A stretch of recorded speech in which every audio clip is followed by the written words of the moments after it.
eres bueno e indulgente, rico en misericordia con aquellos que te invocan. Atiende, Señor, a mi plegaria, escucha la voz de mi súplica.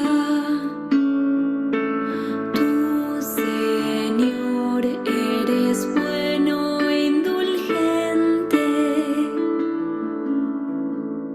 Todas las naciones que has creado vendrán a postrarse delante de ti y glorificarán tu nombre, Señor, porque tú eres grande, Dios mío, y eres el único que hace maravillas. Tú, Señor, eres bueno e indulgente. Tú, Señor, Dios compasivo y bondadoso, lento para enojarse, rico en amor y fidelidad, vuelve hacia mí tu rostro y ten piedad de mí. Tú, Señor, eres bueno e indulgente. Tú, Señor, eres bueno e indulgente.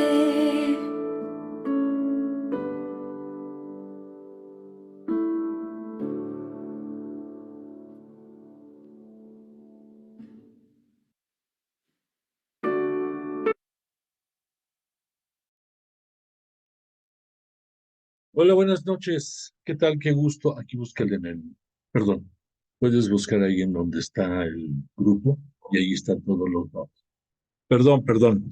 Eh, Disculpa, me estaba dando un mensaje. Agradezco tu presencia esta noche y como todas las reuniones que tenemos en nuestro espacio virtual de Biblia, hoy martes con nuestro tema de Jesús de Nazaret. Te invito a que unidos de corazón digamos la alabanza a Dios Padre y a Jesús de Nazaret acostumbrada y que digamos en el nombre del Padre, del Hijo y del Espíritu Santo. Amén. Padre nuestro que estás en el cielo, santificado sea tu nombre. Venga a nosotros tu reino. Hágase tu voluntad en la tierra como en el cielo. Danos hoy nuestro pan de cada día. Perdona nuestras ofensas como también nosotros perdonamos a los que nos ofenden. No nos dejes caer en la tentación y líbranos del mal. Amén. Gloria al Padre, al Hijo y al Espíritu Santo. Muera en el principio, ahora y siempre, por los siglos de los siglos. Amén. Y como es nuestra costumbre, invocamos al Espíritu Santo y decimos: oh Espíritu Santo, don de Dios y fuerza de lo alto, fuente de agua brotante de vida eterna, desciende y mora en nuestros corazones. Haznos verdaderos adoradores del Padre, condúcenos a la plenitud de la verdad y transfórmanos en testigos de Jesús para llevar su nombre hasta los confines de la tierra. Amén. Bueno, pues esta noche le pedimos de nueva cuenta a Jesús de Nazaret y al Espíritu Santo que nos tengan la misericordia de acompañarnos, como siempre lo hacen, que están entre nosotros y nos ayudan a avivar nuestros sentidos, a despertar de nuestro letargo emocional y a poder captar con toda la grandeza posible la palabra de Dios que a través de los labios de Jesús de Nazaret conocemos. Que así sea, y le pedimos encarecidamente que la anhelada paz que se necesita para la región de la península del Sinaí, donde se encuentra Israel, donde se encuentra la Franja de Gaza, donde está esa zona de conflicto tan candente que está produciendo tantas bajas en tan poco tiempo, que se puede encontrar un arreglo que pueda ser favorecedor para todos. Todos necesitamos un espacio para vivir y un espacio digno y que nos permita seguir adelante. No es cosa fácil, lo sé, siempre ha sido una zona candente y pues tristemente estamos viviendo un episodio quizás el más sangriento que se ha dado en esa zona entre los judíos y sus enemigos árabes y palestinos y de otras nacionalidades. De verdad que necesitamos esa paz y se la pedimos encarecidamente a Jesús de Nazaret, que interceda por todos ellos y que interceda por nosotros también y nos dé paz a todos. Bueno, que así sea. Y te quiero comentar que el salmo con el que esta noche abrimos nuestra sesión corresponde a una interpretación muy hermosa basada en el Salmo número 86. Y te quiero comentar que este Salmo 86 es un salmo que fue fraguándose poco a poco después de que los judíos tuvieron que vivir la deportación tanto a Babilonia, los de la zona de Judá, como el aceptar la intromisión, los del reino del norte. Ayer o en días pasados comentábamos que las promesas de Dios, Él siempre las cumple. Desafortunadamente los hombres somos los que fallamos. Y después de esas deportaciones, la influencia helenista en toda la zona fue muy grande y recordemos que los griegos y los helenistas, básicamente, y no se diga también los romanos, estaban muy influidos por el paganismo y por la idolatría, y por lo tanto se fue desviando mucho el camino recto que los judaizantes habían observado por años anteriores. Entonces, a raíz de esta deportación fue donde se gestó lo que conocemos ahora con el nombre de diáspora. Eso significa la salida del terruño, la salida de la tierra en la cual habitaban los israelitas y que ya una vez que salieron, muchos de ellos fueron quedándose en esos puntos en el que encontraron una nueva opción de vida. Recordemos que esa deportación sufrida fueron aproximadamente más de 40 años, probablemente casi 50, y pues es entendible que muchos ya no regresaran. Sin embargo, el asedio de las culturas paganas en las que se ubicaban, en esas nuevas ciudades diseminadas en el Asia de aquellos tiempos, era muy peligrosa, muy fuerte, y por eso este salmo transmite la desesperación de los creyentes y le suplican a Yahvé Dios que los asista y los siga acompañando. Quieren volver a ser fieles a la promesa hecha en el monte Sinaí y suplican la y protección y la guía de Yahvé Dios. Entonces, repito, es un bello salmo y qué bueno que pudimos escuchar. Bueno, ahora, como vimos en las clases anteriores, estuvimos hablando acerca de los tiempos finales previos a los episodios de cierre del mesianismo, perdón, no del mesianismo, discúlpame, dije una tontería, de los tiempos del el ministerio público de Jesús en este mundo.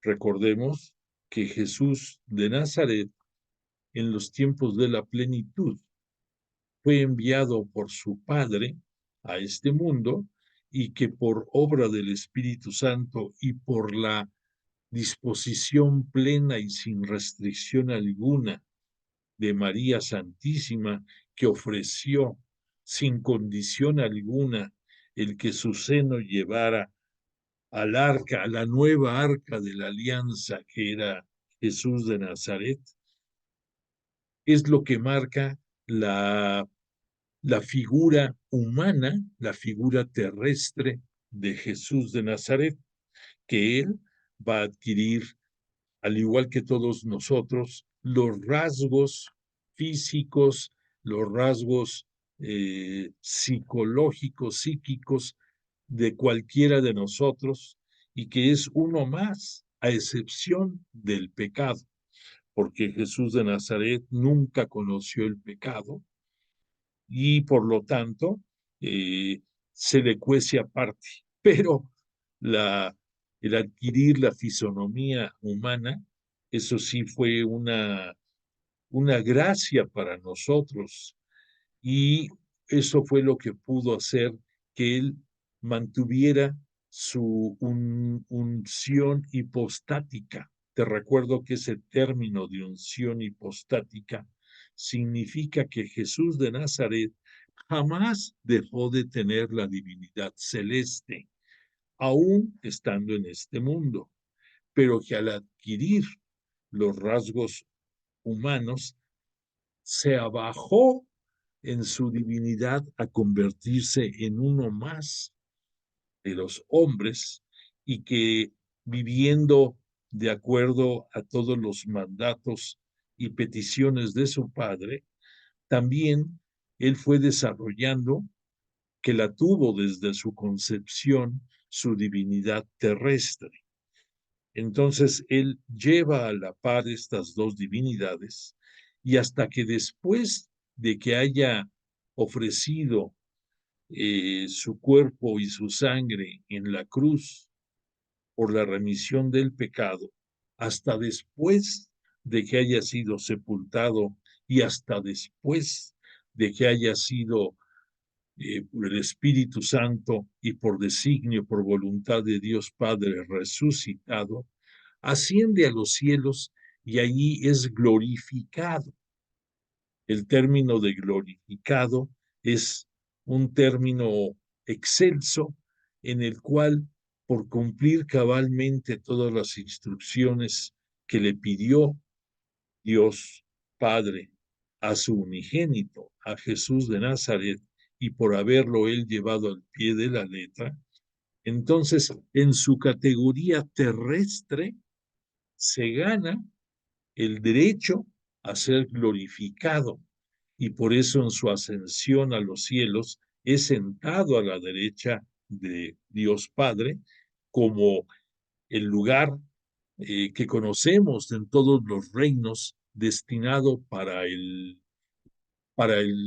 príncipe, para el heredero real, y en este caso Jesús lo es.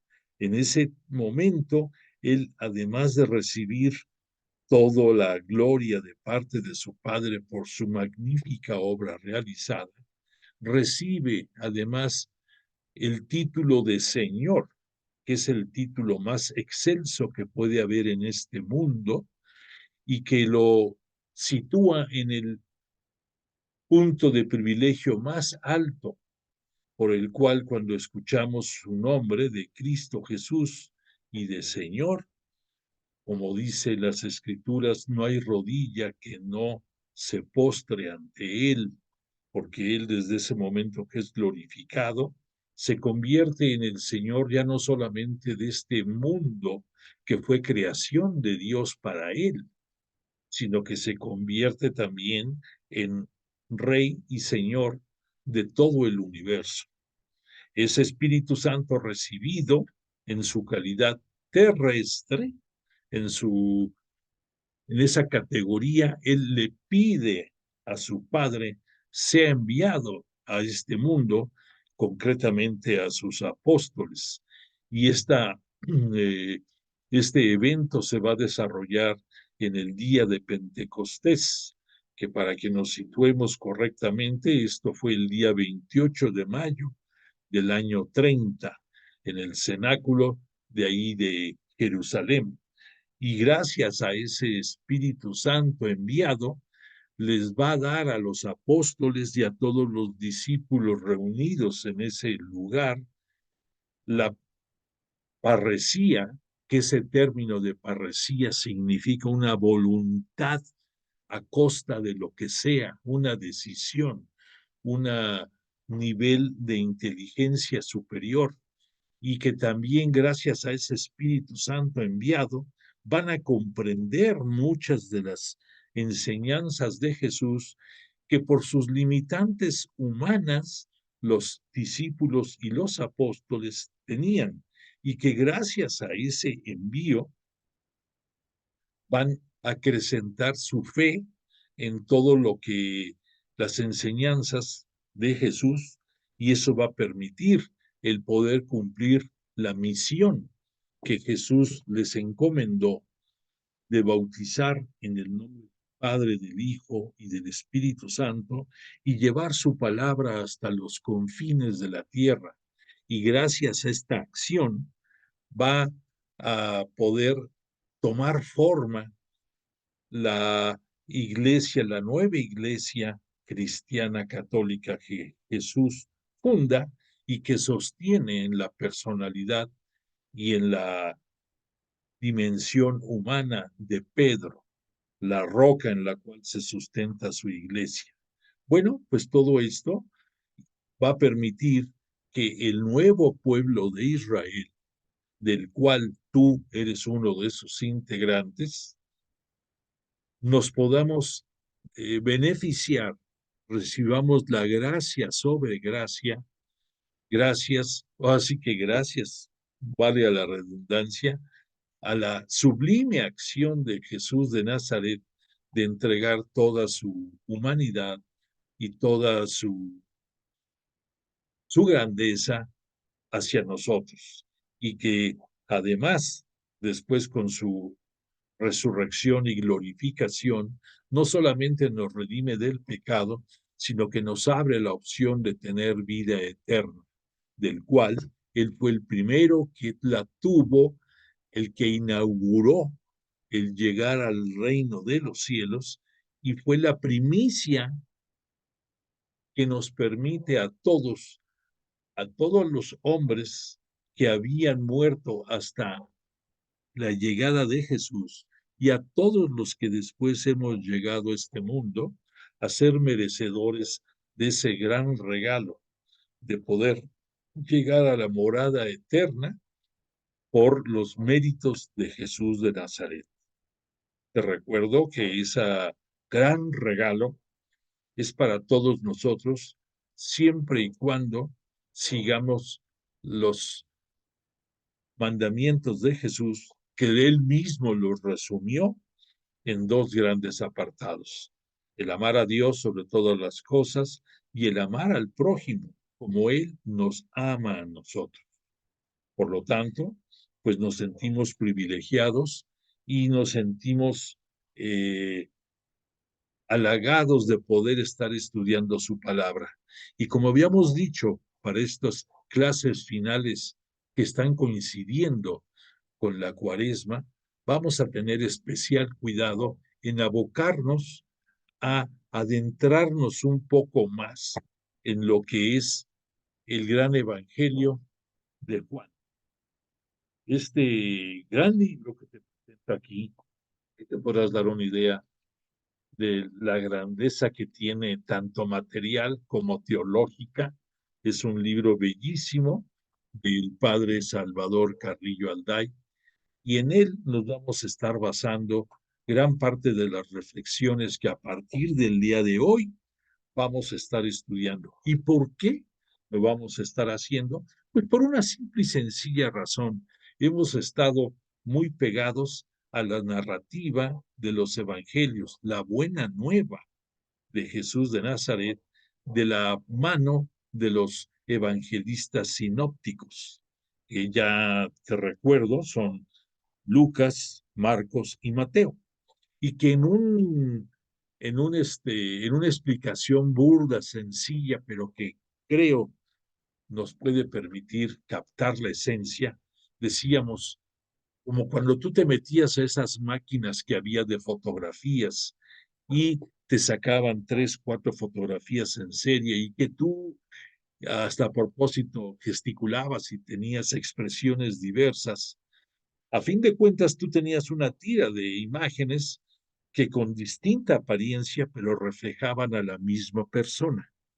Algo así, piensa tú que es la esencia de los evangelios en la concepción de los evangelistas sinópticos. Pero el evangelio, según San Juan, se le cuece aparte, como dijeran algunas personas conocedoras. ¿Y por qué razón? Pues por varias. En primer lugar, te quiero comentar que, que este Juan, por reconocimiento y por distinción del propio Jesús, él en cierto momento recordarás que en las apariciones que tuvo después de su gloriosa resurrección, un día va por la playa caminando con Pedro y detrás de ellos viene caminando Juan el apóstol. Y entonces Jesús le vuelve a preguntar a Pedro por 3 ocasiones que si lo ama, a lo cual Pedro responde afirmativamente y el maestro le pide apacienta a mis ovejas por 3 ocasiones. Esto es probable que sea consecuencia del grave episodio que vivió Pedro al negar 3 veces el conocimiento de Jesús estando él en el palacio de Pilato, no en el de Pilato, sino estando en el palacio de Caifás, del sumo sacerdote. Y aquí le da a Jesús la oportunidad de que reivindique su fidelidad y su amor hacia él. Y después de esto le dice Pedro, volteando a ver de reojo a Juan, y le pregunta al maestro, ¿y este qué? Cual Jesús de Nazaret le dice, si yo quiero que permanezca hasta el fin de los tiempos, ¿a ti qué? Le responde Jesús con un tono, pudiéramos decir, del mismo nivel con el que Pedro le había hecho la pregunta. Esto los exégetas, los estudiosos de la palabra de Dios a través de Jesús, lo interpretan probablemente como el deseo de Jesús de que Juan iba a ser el evangelista por antonomasia, iba a ser quien iba a ser el sustento teológico, cristológico y escatológico de la palabra de Jesús, por un lado. Por otra parte, quiero que recuerdes que de acuerdo a la narrativa de los evangelistas, los primeros discípulos que fueron reclutados por Jesús, nos mencionan 4, nos mencionan a Pedro, nos mencionan a Andrés, su hermano, y también nos mencionan a Juan y a su hermano Santiago, hijos del Zebedeo, así nos dicen. Entre los sinópticos hay algunas pequeñas variaciones en cuanto a quién apareció primero, pero en la narrativa de Juan, él es muy preciso en decir, punto número 1, que los primeros en ser reclutados fueron Juan y su hermano Santiago. En segundo lugar, que ellos dos eran discípulos de Juan Bautista. Y gracias al testimonio que Juan Bautista había dado acerca de que Jesús de Nazaret era el Mesías esperado, les movió el tapete a ellos y buscaron acercarse al maestro y decirle, seguirlo, y Jesús de repente volteó y les dijo, ¿qué deseas? A lo que ellos respondieron, ¿dónde vives? Y de ahí parte la relación íntima e interminable entre Juan y Jesús. Además, en varios momentos cumbres de la vida de Jesús, Juan va a tener un papel muy relevante. Baste decirte que en el episodio de la transfiguración, ahí está Juan, que también se presume que cuando Jesús, después de ser abandonado por la mayoría de sus apóstoles, en la noche de su pasión, de su agonía en el huerto de Getsemaní, Juan sí pudo entrar al palacio del sumo sacerdote y ahí se encontraba. Por otra parte, también cuando en los momentos finales de la crucifixión nos narran que está María al pie de la cruz, la Virgen María, la siempre Virgen María, está acompañada de algunas otras mujeres y también de Juan. Y es ahí donde Jesús, en una de sus palabras, le dice a su madre: mujer, he ahí a tu hijo. Y refiriéndose a Juan, le dice: he ahí a tu madre. Y nos narra la historia que desde entonces Juan se encargó de María. La narración del Evangelio dice que desde ese momento la acogió como su madre. La verdad de las cosas es que es al revés. María fue quien acogió a Juan y se convirtió en madre de él y a través de él en madre nuestra.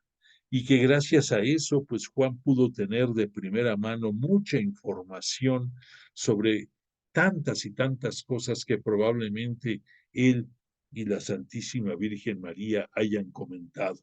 Que gracias a la intervención de Juan, cuando vio que peligraba la integridad física de María, la lleva a vivir a Éfeso, en donde va a vivir el resto de su vida María, custodiada por Juan.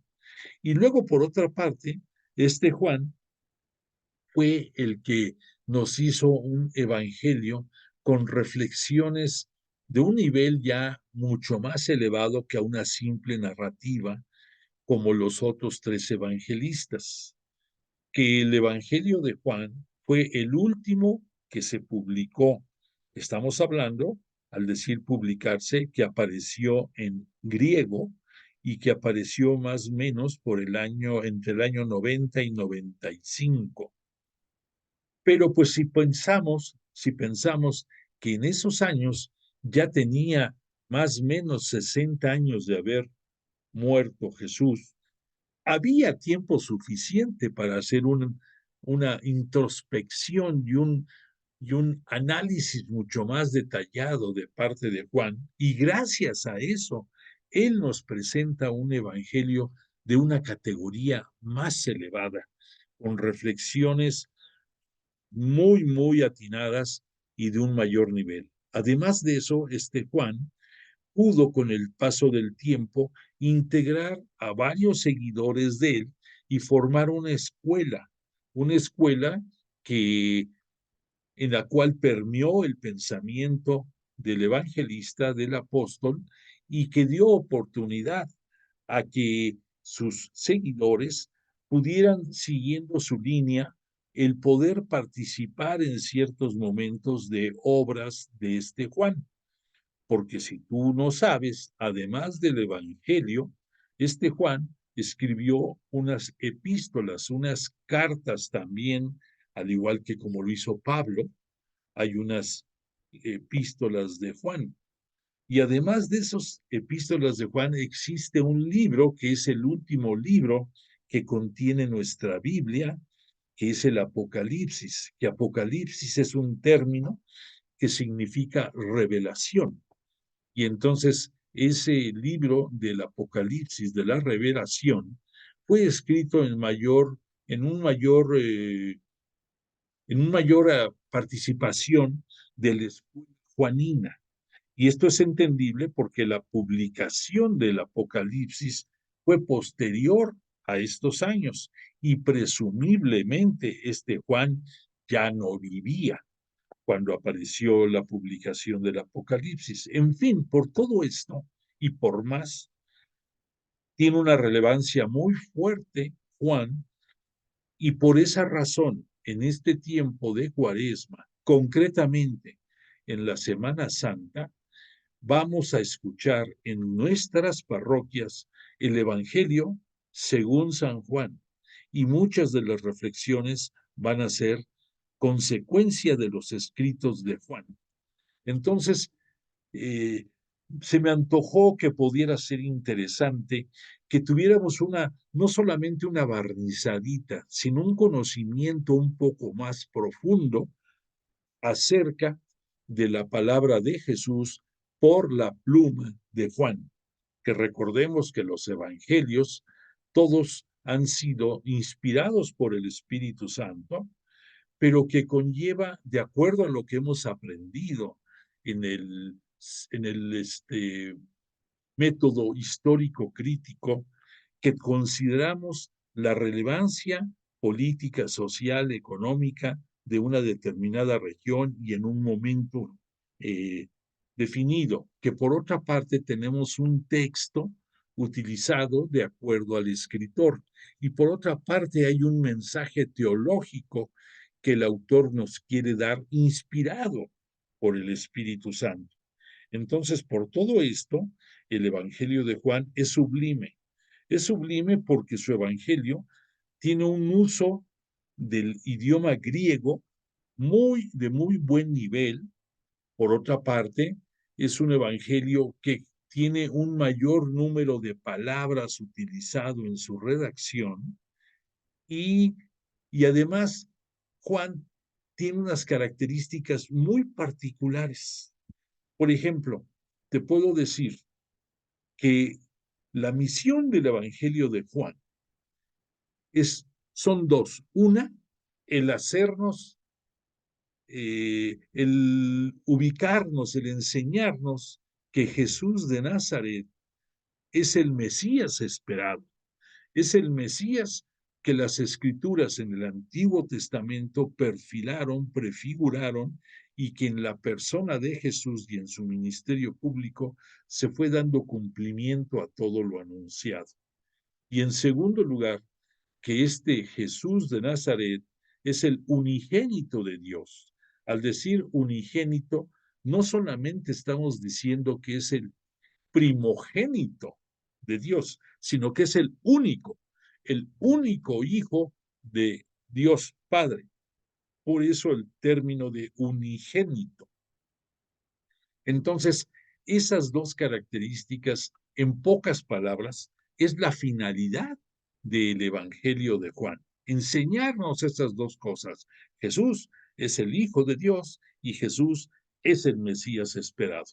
Y por lo tanto, se va a abocar a llevar una correlación magistral este Juan en su Evangelio. Fíjate que este Juan va a tener muy presente, como cualquier judío, las festividades más importantes dentro de la religión judía, concretamente la Pascua, la festividad de las tiendas, el día de la expiación y el día de los tabernáculos.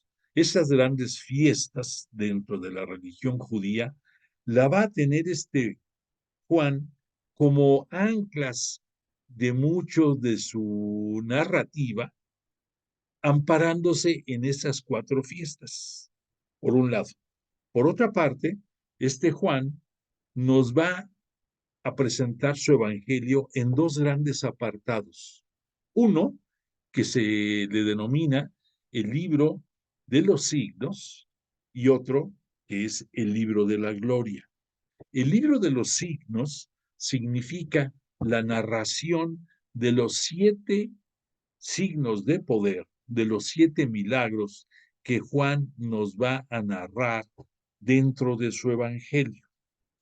Además de eso, va a venir enriquecido con otras narrativas que en total los 7 signos más 5 narrativas especiales van a formar los 12 episodios del libro de los signos. Y el libro de la gloria va a concentrar todo lo vivido por Jesús de Nazaret en sus momentos de la última semana de su vida, lo que conocemos nosotros como la Pascua del Señor. Y la Pascua del Señor, tanto para Juan como para los evangelistas sinópticos, va a contemplar el análisis de tres diferentes grandes apartados. Uno, lo que va a ser la última cena, lo que algunos llaman la cena del Señor.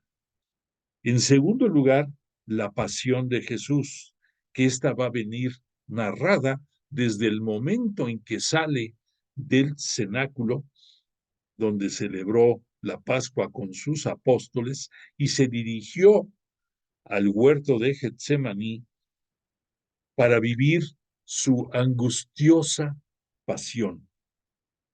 Esos momentos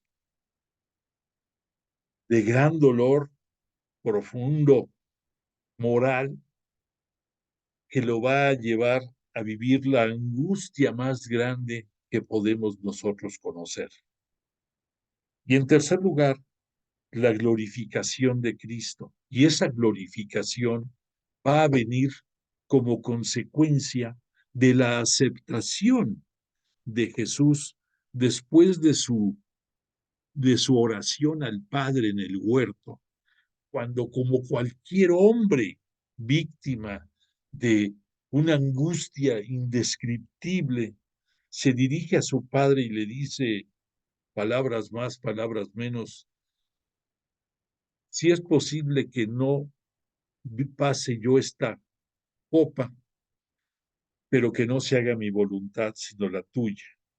Al decir la copa, debemos de entenderlo como el momento, el episodio que él sabía que iba a vivir, que él sabía que en el cual iba a morir, pero como hombre, como humano, angustiado, se dirige al Padre como tú quizás lo harías. ¿Y qué le dirías tú al Padre si sabes que tu destino es morir en próximos momentos por cumplir la palabra de Él? ¿Qué le dirías? Tú piensa, ¿qué le dirías? Ponte en los sandalias de Jesús y como humano, ¿qué le dirías al Padre? Yo creo que yo no sabría qué decirle, pero qué fuertes momentos. Y entonces, cuando después de este episodio, entonces Jesús se va a referir en muchísimos momentos a que Él va a glorificar al Padre y lo va a glorificar dando cumplimiento a todo lo que el Padre le había pedido que hiciera en este mundo. Y por otra parte, el propio Padre, al ver el cumplimiento irrestricto de todo lo que Él le había pedido a su Hijo, va a glorificar también al Hijo. Entonces es un círculo de glorificación, Padre, Hijo, Hijo, Padre, que solamente por eso va a poder este Jesús soportar como hombre el tremendo sacrificio que tuvo que pasar para poder redimirnos del pecado. Tristemente, pues así fue, pero también vamos a ir analizando que gracias a esta entrega irrestricta, no solamente cumplió todo lo que de él los profetas habían dicho desde años y años atrás, sino que gracias a eso quedó demostrado que Jesús era el Mesías esperado y que tristemente los judíos no lo quisieron. Bueno, además te puedo decir como un dato adicional del Evangelio de Juan, que Juan tiene un manejo magistral de cifras, de números, y además de que va a ser muy explícito en ciertos momentos, va a asociar muchos eventos a ciertas horas del día. Por ejemplo, nos va a decir cuando está después de la cena del Señor, que fue cuando entraron las tinieblas. Y eso como una representación de que Satán, el enemigo, hace gala de aparición y empieza a dominar a Judas y empieza a manejar los sentimientos y acciones de los sumos sacerdotes, de la turba, de las autoridades romanas, en fin, con esa palabra lo podemos entender. O bien que a veces nos podrá decir este Juan, y eran como las 6 de la tarde. El decir eran como las 6 de la tarde nos habla de que el número 6, por decir algo, va muy relacionado al hombre, va muy relacionado a la imperfección humana. Entonces, en ciertos momentos, este Juan va a ser muy incisivo en nombrarnos detalles como ese. Entonces, entre eso, entre la asociación con las grandes festividades judías y con la gala de conocimiento teológico que él nos da, su evangelio se vuelve una joya, realmente una joya que debemos de apreciarla y debemos de conocerla lo mejor que podamos. Para esto me voy a permitir citarte algunos conceptos de la vida de Jesús para que veas el calibre de lo que estamos hablando de Juan. Juan va a ser un prolífico evangelista que nos va a manejar en ciertos momentos discursos pronunciados por el rabí, por Jesús de Nazaret. Y gracias a esos discursos nos va a presentar un perfil único de Jesús. Quiero comenzar ahora sí que por el principio y quiero referirme a la presentación que este Juan nos hizo del Evangelio y la presentación que nos hace de Jesús de Nazaret. Ya nada más para que entendamos un poquito más esto, hay 3 palabras que significan lo mismo. La palabra en sí es una denominación en español. Si tú lo quisieras escuchar en griego, dirías el logos. Y si lo quisieras escuchar en latín, dirías el verbo. Por esa razón, en el manejo de los conceptos de este Juan, nos va a manejar con singular maestría estos términos, la palabra, el logos, el verbo. Por otra parte, Juan, si tú me dijeras en pocas palabras, ¿a quién nos presenta? ¿A quién nos da la buena nueva? ¿De quién? Yo te diría, Jesús de Nazaret. ¿Y quién es Jesús de Nazaret? 2 grandes apartados. El primero es el Jesús de la historia y en segundo lugar es el Cristo de la fe. La palabra Cristo, recordemos que es ya el reconocimiento que adquiere Jesús después de su gloriosa resurrección. Hasta ese momento se constituye en el Cristo y Cristo es un símil de Mesías, de Salvador, del ungido. Entonces, hasta ese momento será con toda la potestad Cristo. Y mientras tanto, lo que va a presentarnos Juan del ministerio público de Jesús es la narrativa del Jesús de la historia. Bueno, pues dicho todo lo anterior, me remito a la presentación, te digo que en el capítulo 1 de su Evangelio, Juan nos hace, y escucha con atención, abre tus oídos, abre tu corazón para poder anidar los conceptos que Juan nos da.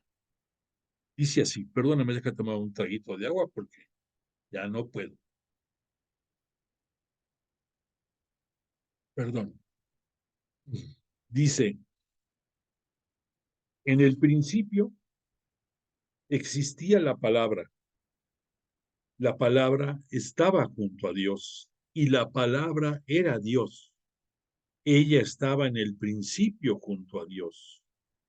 Todo se hizo por ella y sin ella se hizo. Nada se hizo, perdón. Sin ella nada se hizo. Lo que se hizo en ella era la vida, y la vida era la luz de los hombres. Y la luz brilla en las tinieblas, y las tinieblas no la vencieron. Hubo un hombre enviado por Dios, se llamaba Juan. Quiero hacerte un comentario. Lo que te estoy leyendo es un himno muy antiquísimo que viene desde tiempos inmemoriales. Y esto de que hubo un hombre enviado por Dios, se llamaba Juan, esto es un añadido que Juan el Evangelista puso y se refiere para hablar de Juan Bautista. Continúo. Este vino para un testimonio, para dar testimonio de la luz, para que todos creyeran por él. No era él la luz, sino que debía dar testimonio de la luz. La palabra era la luz verdadera que ilumina a todo hombre cuando viene a este mundo. En el mundo estaba y el mundo fue hecho por ella, pero el mundo no la conoció. Aquí tú ves, uno dices, mundo, mundo y mundo, ¿qué significa esto? Recordemos que la acepción de la palabra mundo tiene tres configuraciones. Uno, mundo, el planeta, donde vivimos. Luego también mundo es el conjunto de hombres que vivimos bajo el asedio del maligno, de Satán. Y por otro concepto, mundo quiere decir el adherirte a la palabra o no hacerlo. Entonces, por eso Juan aquí cita con tres diferentes acepciones la misma palabra. En el mundo estaba la palabra. La palabra es la obra de Dios. La palabra es la fuerza creadora, que aquí nos lo cita reflejando a Dios. Recordemos que la creación fue obra de Dios y de la Santísima Trinidad. Y ahí también participó Jesús y participó el Espíritu Santo. Pero para su presentación, Juan nos habla únicamente de la palabra, haciéndola como el atributo de Dios Padre, la fuerza creadora a través de su palabra. Después dice, pero a todos los que la recibieron, la palabra, les dio poder de hacerse hijos de Dios, a los que creen en su nombre. ¿Y esto por quién lo aprendimos? Pues por su Hijo, por Jesús de Nazaret. Estos no nacieron de sangre, ni de deseo de carne, ni de deseo de hombre, sino que nacieron de Dios. Aquí se está refiriendo en esta descripción a los ángeles, Juan, a esos seres espirituales superiores al hombre, creados también por Dios para su alabanza y que son más grandes que nosotros, pero también surgieron por el poder de la palabra de Dios. Y la palabra se hizo carne. Aquí ya nos habla de la encarnación de Jesús y puso su morada entre nosotros. Y hemos contemplado su gloria, lo que hablamos, la gloria de Dios Padre reflejada en Jesús y la gloria de Jesús reflejada en el Padre. Gloria que recibe del Padre como unigénito, lleno de gracia y de verdad. Juan daba testimonio de él, Juan Bautista, proclamando, este era del que yo dije, el que viene detrás de mí, se ha puesto delante de mí, porque existía antes que yo. Aquí es una mención hermosa sobre Juan Bautista, que reconociendo en Jesús que era el Mesías, porque Juan Bautista lo ignoraba hasta que llegó el momento en que fue a recibir el bautismo, ese ritual de purificación de manos de Juan, y que entonces él fue testigo de que el Espíritu Santo descendió en forma de paloma y fue testigo de la teofanía de que Dios Padre anunciaba, este es mi Hijo amado en quien me complazco. Por eso Juan captó y asimiló que estaba frente al Mesías. Y además que él sabía perfectamente que él había venido antes que el Mesías a preparar el camino, pero que una vez que hiciera su aparición Jesús, él, Juan Bautista, tenía que irse minimizando para dar oportunidad a que Jesús sobresaliera. Por lo tanto, continúo, dice, de su plenitud hemos recibido todos gracia por gracia, porque la ley fue dada por medio de Moisés. La gracia y la verdad nos han llegado por Jesucristo. A Dios nadie le ha visto jamás. Lo ha contado el Hijo unigénito que está en el seno del Padre. Óyeme, esta presentación es digna de tenerla en un marco encuadrado allí arriba de nuestra cama. La forma en que nos presenta Juan, la grandeza de Jesús. Bueno, Juan nos va a ir narrando, sí, Juan el Evangelista nos va a ir narrando ya episodios diversos, pero quiero hacer énfasis en la manera en que nos va presentando muchos aspectos de Jesús. Cuando Juan Bautista se refirió a que él era el Mesías, Jesús de Nazaret, lo dijo con las siguientes palabras: aquel sobre quien veas que baja el Espíritu y se queda sobre él, ese es el que bautiza con Espíritu Santo. Yo le he visto y doy testimonio de que ese es el elegido de Dios. Aquí nos recuerda Juan el Evangelista que Juan Bautista fue el primero que reconoció a Jesús como Mesías. Y cuando a sus apóstoles de Juan Bautista, seguidores, los quiso encauzar hacia Jesús, concretamente a Juan el Evangelista y a su hermano Santiago, ¿qué fue lo que les dijo a ellos? Jesús venía caminando cerca de la ribera del río Jordán y viéndolo Juan Bautista se refirió: he aquí el Cordero de Dios que quita el pecado del mundo. Este es de quien yo dije: detrás de mí viene un hombre que se ha puesto delante de mí porque existía antes que yo. Entonces aquí Juan nos está hablando de la preexistencia divina de Jesús y de su señorío, y que él era el Mesías que iba a convertirse en determinado momento en el Cordero de Dios. Recordemos que de acuerdo a lo que el mundo esperaba acerca de la personalidad de Jesús, hay tres atributos que no podemos olvidar.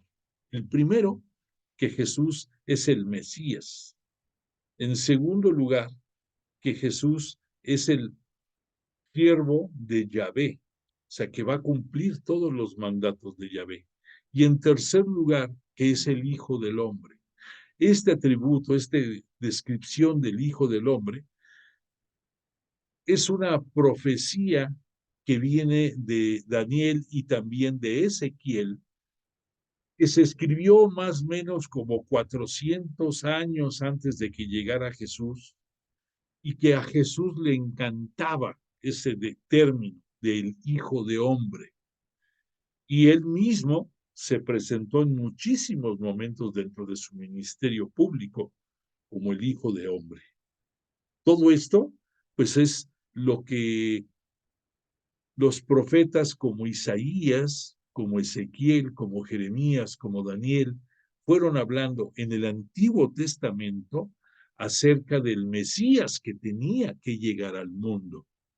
Entonces, no es casualidad que de repente apareciera Jesús.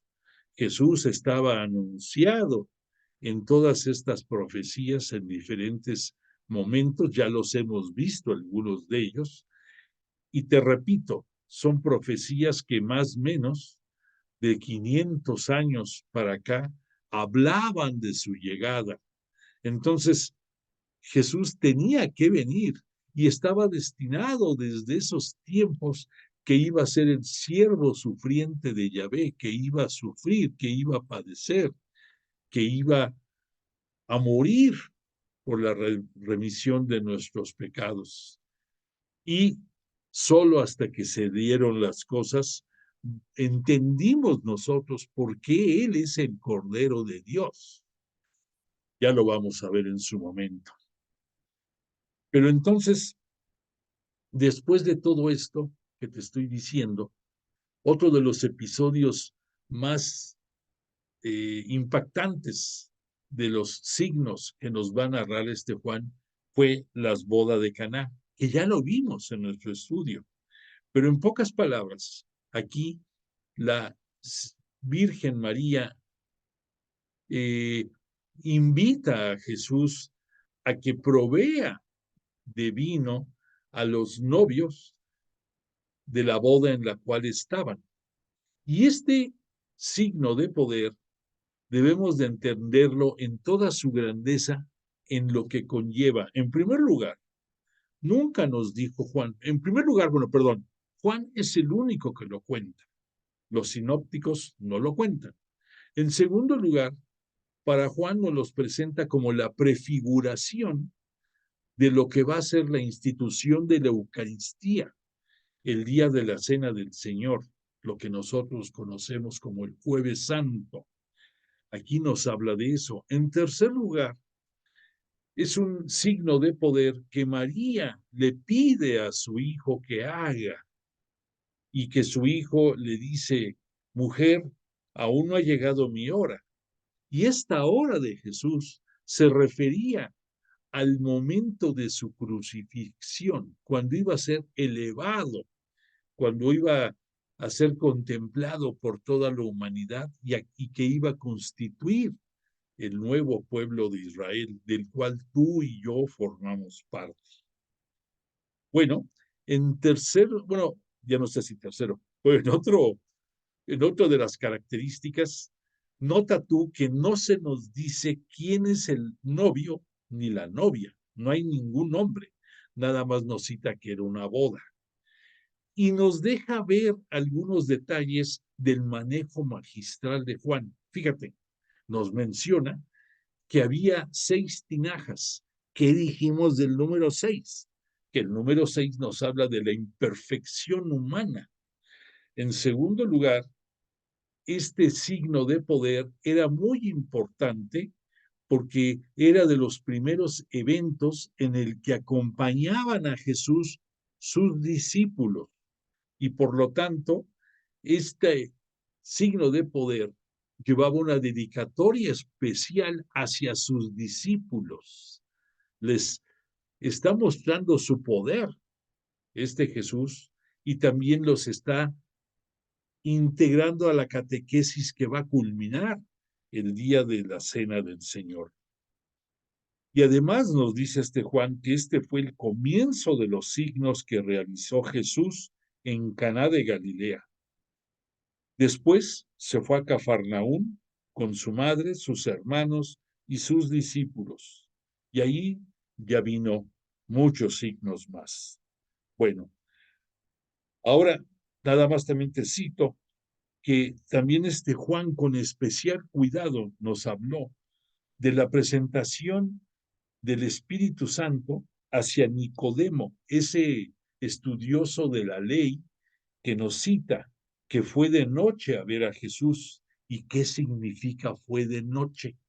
Significa que en esa, en esa falta de conocimiento, Nicodemo va a buscar el apoyo de Jesús, la enseñanza de Jesús, no tanto que haya ido a medianoche, sino que en la oscuridad que en su inteligencia tenía Nicodemo, fue a buscar la luz de parte de Jesús. Y de ahí lo importante de apreciar la forma en que Juan cita este episodio. Dice, Jesús le dijo a Nicodemo, en verdad te digo, que el que no nazca de nuevo, ojo, ya sabemos que cuando Jesús dice en verdad, agárrate, porque va a decir algo fuerte, algo importante. Nicodemo le preguntó, ¿cómo puede uno nacer siendo ya viejo? ¿Puede acaso entrar otra vez en el seno de su madre y nacer? Respondió Jesús, en verdad te digo, el que no nazca de agua y de espíritu no puede entrar en el reino de Dios. Lo nacido de la carne es carne, lo nacido del Espíritu es Espíritu. No te asombres de que te haya dicho que tenéis que nacer de nuevo. El viento sopla donde quiere y oye su rumor, pero no sabes dónde viene ni a dónde va. Así es todo lo que nace del Espíritu.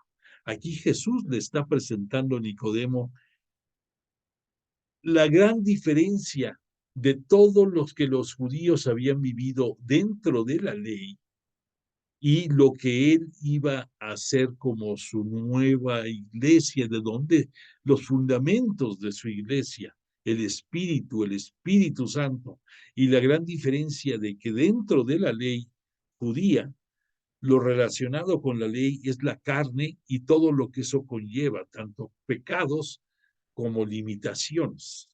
Y lo que nace del Espíritu es grandeza y no tiene comparación.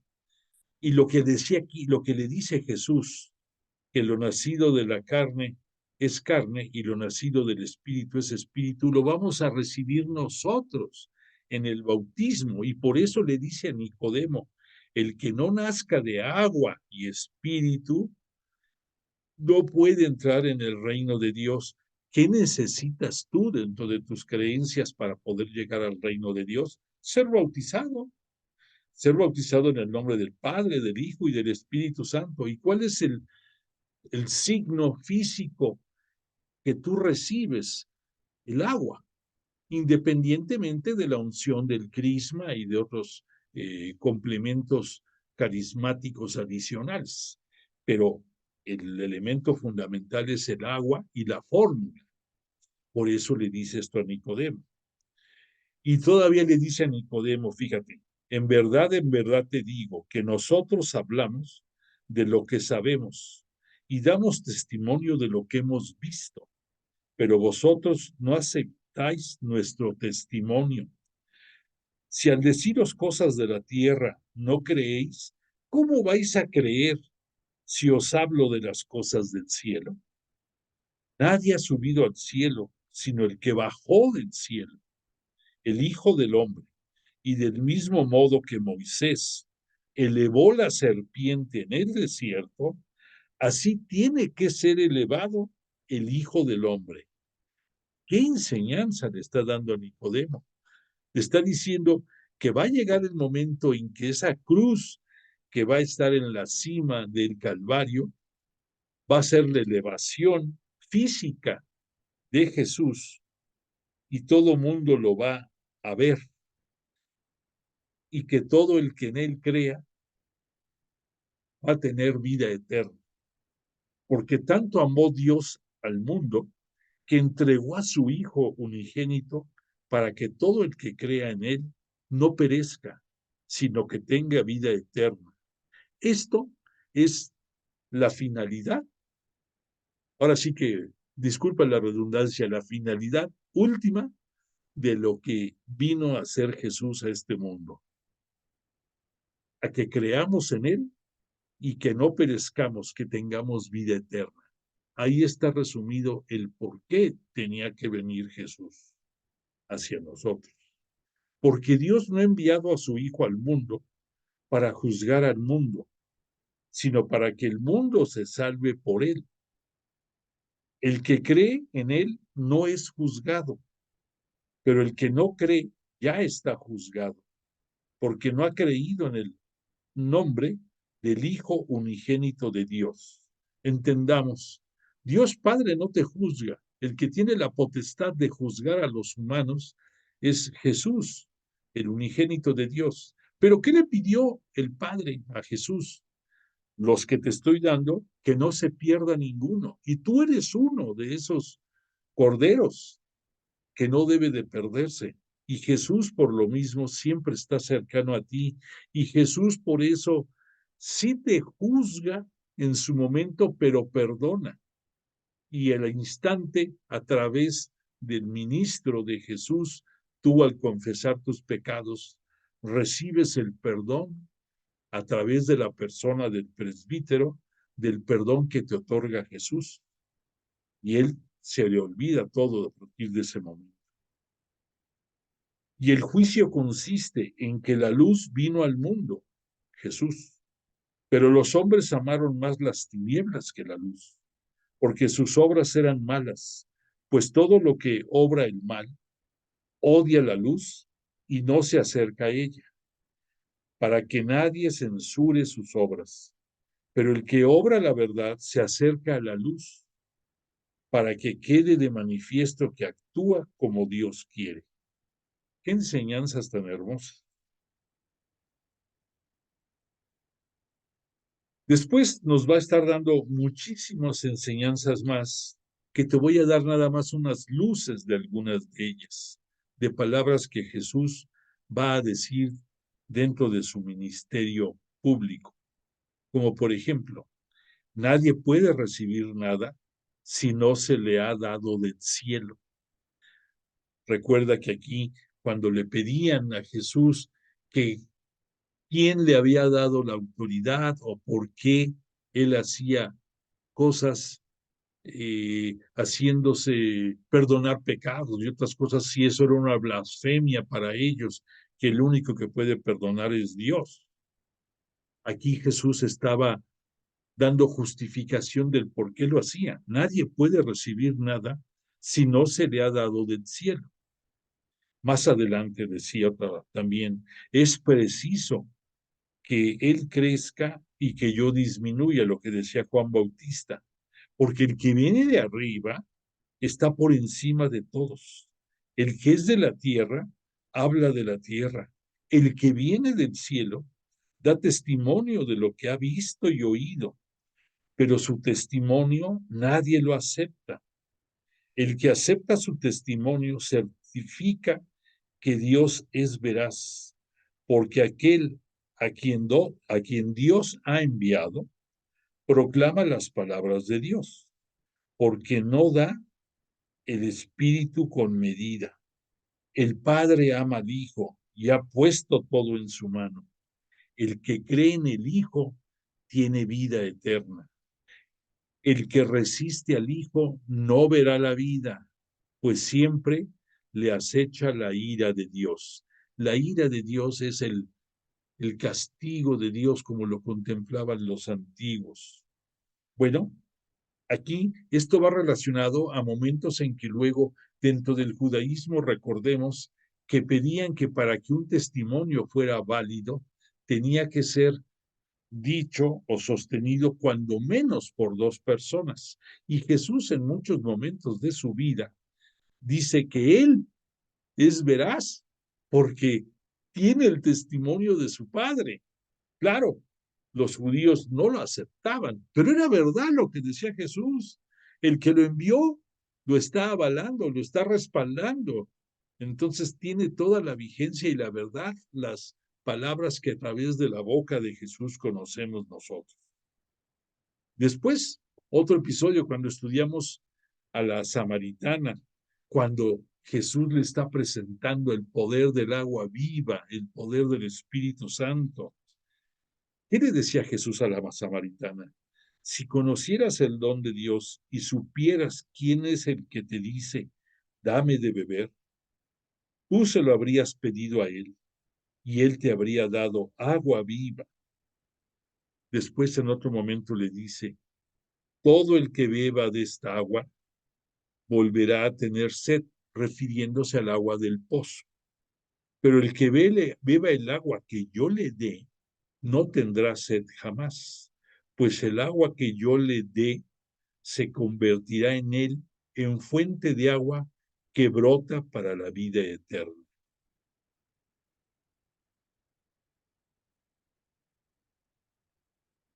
Después ahí Jesús le habla también más acerca del espíritu y del agua. Le dice, Dios es espíritu y los que adoran deben adorarlo en espíritu y en verdad. Después le dice, mi alimento es hacer la voluntad del que me ha enviado y llevar a cabo su obra.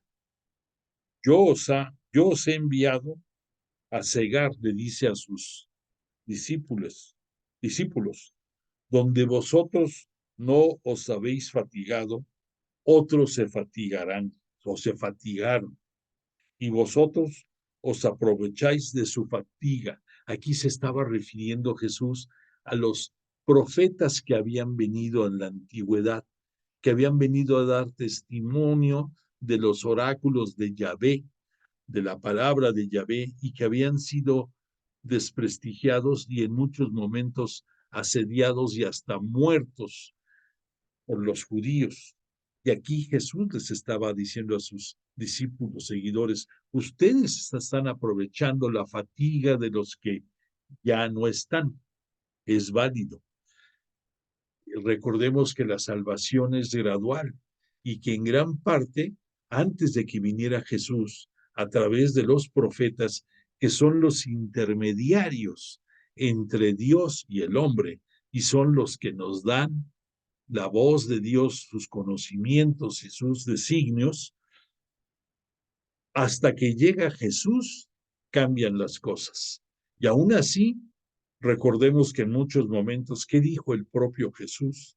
Nadie es profeta en su tierra, y él mismo sufrió en Galilea el rechazo de muchos de los paisanos, pudiéramos decir, de él, y ahí externó Jesús eso: nadie es profeta en su tierra. Después nos hablan muchos episodios más. Déjame remitirme a lo que dijo sobre la obra del Hijo, el propio Jesús. Dice Jesús, tomando la palabra, les decía a sus apóstoles, a sus discípulos: en verdad os digo, que el Hijo no puede hacer nada por su cuenta, sino lo que ve hacer al Padre.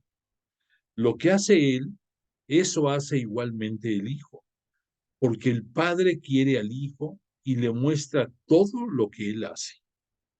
Y aún tiene que mostrarle obras mayores que estas, para que os acostumbréis y os asombréis.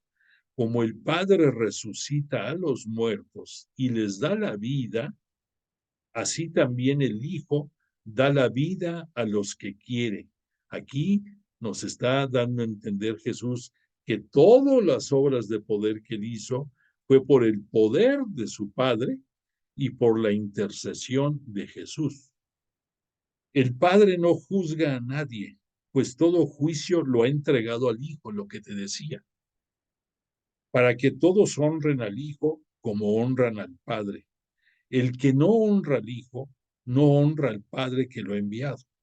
En verdad os digo, el que escucha mi palabra y cree en el que me ha enviado, tiene vida eterna y no incurre en juicio, pues ha pasado de la muerte a la vida. En verdad os digo, que llega la hora, ya estamos en ella, en que los muertos oirán la voz del Hijo de Dios, y los que la oigan vivirán. Aquí se está refiriendo al momento próximo de su resurrección, y que, según nos narran escrituras, muchos santos resucitaron también, que habían estado aguardando la resurrección de Jesús para inaugurar los tiempos de la plenitud total en el reino de Dios. Porque lo mismo que el Padre, continuó, tiene vida en sí mismo, así también ha concedido al Hijo tener vida en sí mismo. Le ha dado poder para juzgar, porque es Hijo del hombre. No os extrañéis de esto. Llega la hora en que todos los que estén en los sepulcros oirán su voz, y los que hayan hecho el bien saldrán para una resurrección de vida, y los que hayan hecho el mal para una resurrección de juicio. Nada puedo hacer yo por mi cuenta. Juzgo según lo que oigo, y mi juicio es justo, porque no busco mi voluntad, sino de la de aquel del que me ha enviado. Y si yo diera testimonio de mí mismo, mi testimonio no sería válido. Otro es el que da testimonio de mí, su Padre, y yo sé que es válido, y testimonio que da de mí. Vosotros mandasteis enviados a Juan Bautista, y él dio testimonio de la verdad. En cuanto a mí, le dice a los judíos, no recibo testimonio de un hombre, pero digo esto para que os salvéis, perdón. Digo esto para que os salvéis. Él era la lámpara que arde y alumbra, y vosotros quisisteis recrearos una hora con su luz, pero yo tengo un testimonio mayor que el de Juan, porque las obras que el Padre me ha encomendado llevar a cabo, las mismas obras que realizo, dan testimonio de mí, de que el Padre me ha enviado, y el Padre que me ha enviado es el que ha dado testimonio de mí. Vosotros no habéis oído nunca su voz, ni habéis visto nunca su rostro, ni habita su palabra en vosotros, porque no creéis al que él ha enviado. Vosotros investigáis las escrituras, creéis tener en ellas vida eterna, pues ellas son en realidad las que dan testimonio de mí, pero vosotros no queréis venir a mí para tener vida. No recibo la gloria de los hombres, pero yo os conozco. No tenéis en vosotros el amor de Dios. Yo he venido en nombre de mi Padre, pero no me recibís. Si otro viene en su propio nombre, a ese sí lo reciben. ¿Cómo podéis creer vosotros que aceptáis gloria unos de otros y no buscáis la gloria que viene del único Dios? No penséis que soy yo quien os acusará delante del Padre. Vuestro acusador es Moisés. Me creerías a mí, porque él escribió de mí. Pero si no creéis en sus escritos, ¿cómo vais a creer en mis palabras? ¿Qué te parece todo lo que Jesús nos va dando a conocer? Digo que es una riqueza inmensa con alto contenido teológico y cristológico, lo que Juan el Evangelista nos va presentando. Y vamos a continuar en las siguientes sesiones para acabar escudriñando, y aterrizando la grandeza de sus palabras. Y con todo esto vamos a poder entender mejor el significado de la Pascua de Jesús.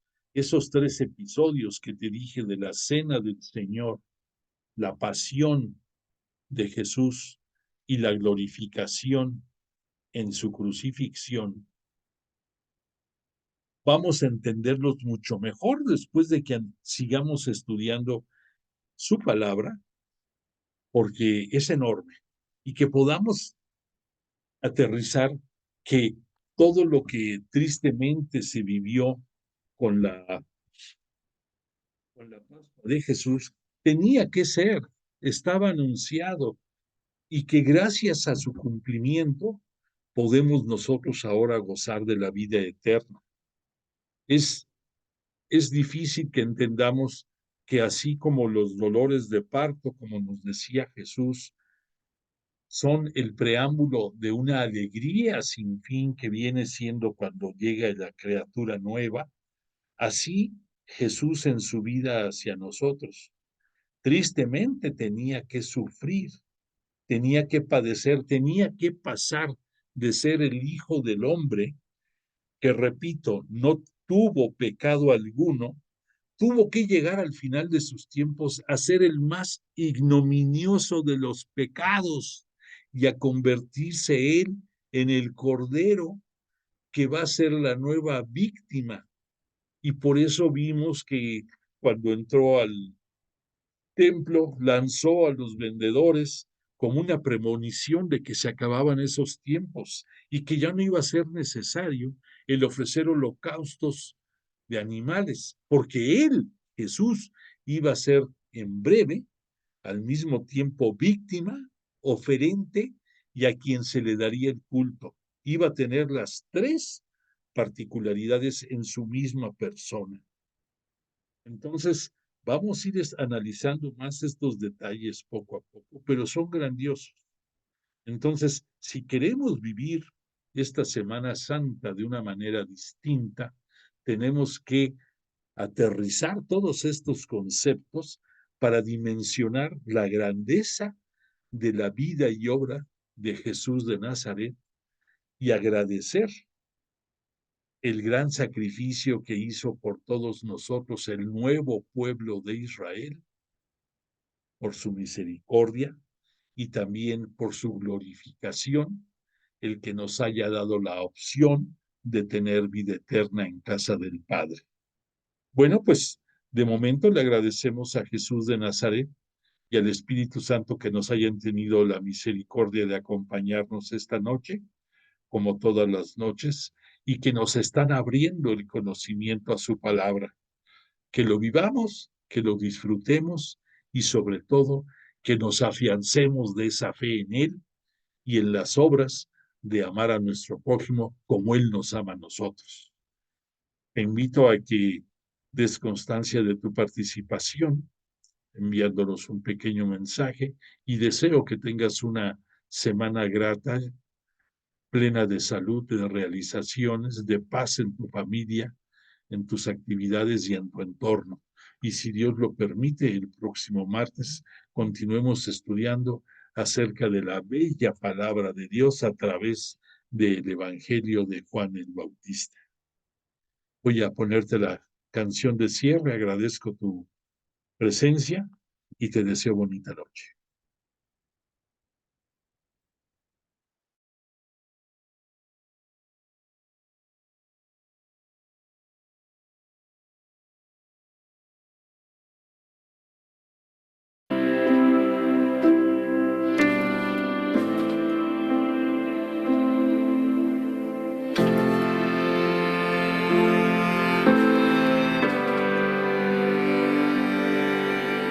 No existe un corazón que ame más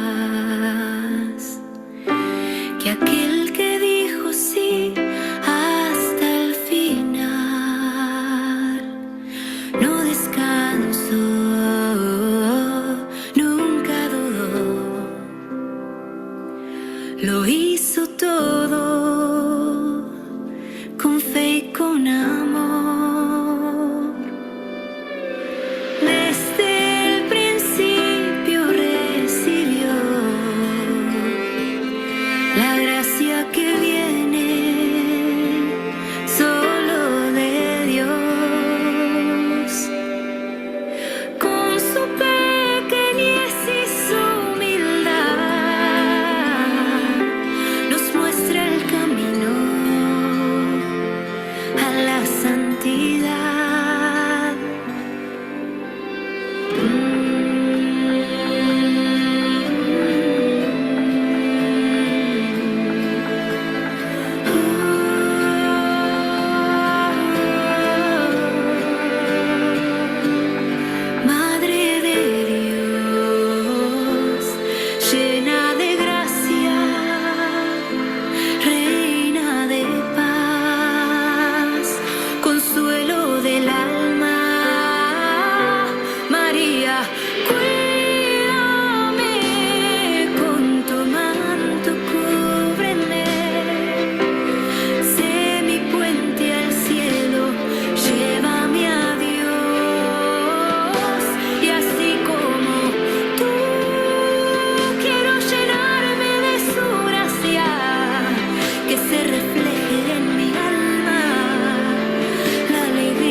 llena de gracia.